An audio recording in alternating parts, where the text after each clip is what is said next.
I have always loved horses. They are beautiful and magnetic creatures. I'm not surprised that artists have been drawn to drawing and painting and sculpting horses for millennia. I searched Getty's collections for the best horse paintings and met with Anne Willette, museum curator and horse enthusiast, to explore that ineffable quality that makes horses the beloved subject of great art. First up is The Horse as an Allegory of Passion by 16th century artist Hans Holbein the Younger.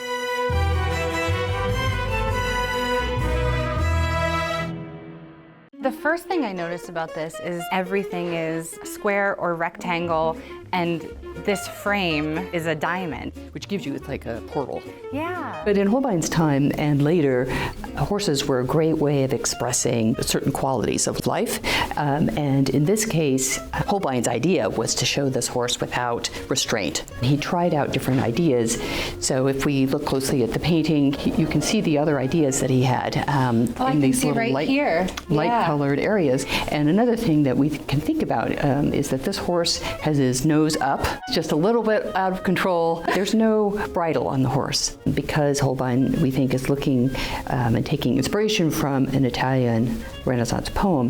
This horse in motion, forelegs reaching forward and the back legs pushing off, is expressing passion, the unbridled passion. Holbein's horse is a vivid expression of passion, but that's only one example from our collection. Next, we're looking at one of my favorites, the piebald horse, standing proudly in front of an oncoming storm. He has so much attitude, doesn't he? He does. He's like, hey guys. He has a kind of a rounded belly. So he's a well-fed horse. It's so difficult to get the angle correct on horses, and then the little guys behind with like their legs. So what you point out is really, I think, a key, because we see a totally different horse in the background, a longer-legged, bigger horse, you probably pretty comfortable to ride, that you would take hunting. But in the foreground, a completely different kind of horse with a spectacular spot pattern. And we can see, he's got a muscular rump. That's what you want on a horse. So a little like the Holbein, no bridle, right? Right. What's on his feet? Shoes. Oh, like my necklace. Yeah. Right. Horseshoes. Okay, all right. It's like a scavenger hunt of like horse. What makes an artist say, well, let's do this spectacular drawing or painting? It leads to interesting questions. Does this horse, a bit like the Holbein, have an allegorical function? Does it stand for something bigger than itself? The nice thing about Dutch painting, I think, is often that they're threads. You have a multi-layer way of understanding something. You can also just appreciate the artist's ability to convince us of this really magnificent animal. What Anne mentioned here struck me.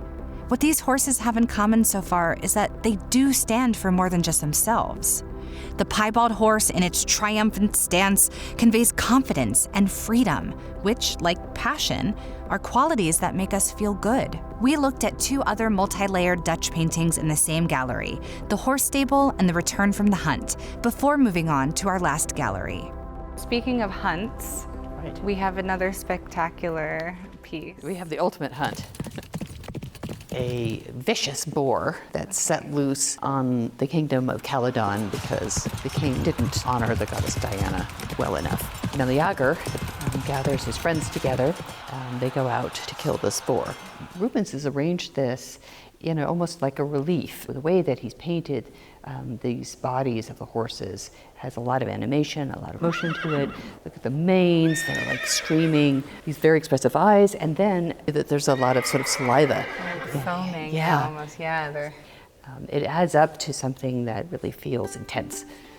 Well, even the trees here and the clouds, like everything feels like it's like that Instagram filter where everything's going like this. Everything's kind of waving and moving. This is another genre in a sense. So it is a biblical scene, but the biblical subject is actually in the background. So the ark is way back there, and Noah and his family are in the kind of middle ground. In this way, it's a Christian theme, but the artist is able to show animals from the New World as well as animals from Europe, and he's mixed them together. So it's a kind of an encyclopedia of animals. This horse actually quotes a Rubens horse. Rubens allowed his friend to borrow this animal portrait, if you will, and use it here. So it's a really interesting relationship between the two painters who had completely different styles of painting, but were really close friends. And the painting in the middle of the Caledonian boar hunt in this painting is in fact a collaboration of Rubens and Bruegel. And the horse in the background is the same horse. Another gray horse. Oh, it is the same horse, isn't it? It's a little bit like an Easter egg. Yes. Because if you know, you know. And and I see. That's it. Wow. And you put these on either side of it. So if you're walking through the gallery, Rubens, Bruegel, Rubens and Bruegel, and the horse. The gray horses are everywhere, you guys. Everywhere. Horses are charismatic creatures that convey a wide range of emotions through their expressive eyes, the movement of their bodies, or even the placement of their ears. Throughout this episode, I have learned that what attracts so many artists to portray these magnificent animals is the same quality that makes me love them too. Horses evoke and reflect some of our most powerful emotions as humans. They symbolize passion, freedom, friendship, and strength. Come see them for yourself if you can, or check out our online digital collection at getty.edu. Thank you for continuing to watch and subscribe. We'll see you on the next episode of Becoming Artsy.